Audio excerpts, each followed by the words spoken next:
সুপ্রিয় শিক্ষার্থীবৃন্দ, তোমরা বাংলা ব্যাকরণে ঘোষ, অঘোষ, মহাপ্রাণ, অল্পপ্রাণ এগুলো মনে রাখতে পারো না। আমি নিজেও এগুলো মনে রাখতে পারি নাই আগে।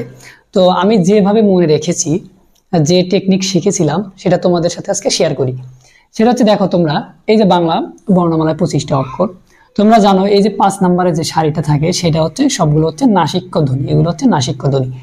আর এই যে বাকি যে বর্ণগুলো আছে এগুলা কেউ অল্পপ্রাণ, কেউ অঘোষ, কেউ মহাপ্রাণ, কেউ ঘোষ, মানে মাথা নষ্ট।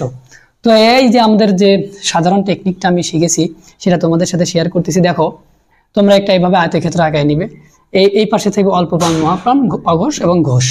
দেখো প্রথমে হচ্ছে ক, তাহলে কয় নাম্বার? 1 নাম্বার, তাহলে 1, তাহলে ক হচ্ছে অল্পপ্রাণ এবং অঘোষ।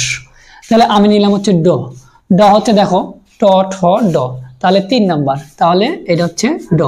তাহলে 3 নম্বরে হচ্ছে অল্পপ্রাণ এবং ঘোষ, তার মানে ড হচ্ছে অল্পপ্রাণ এবং ঘোষ।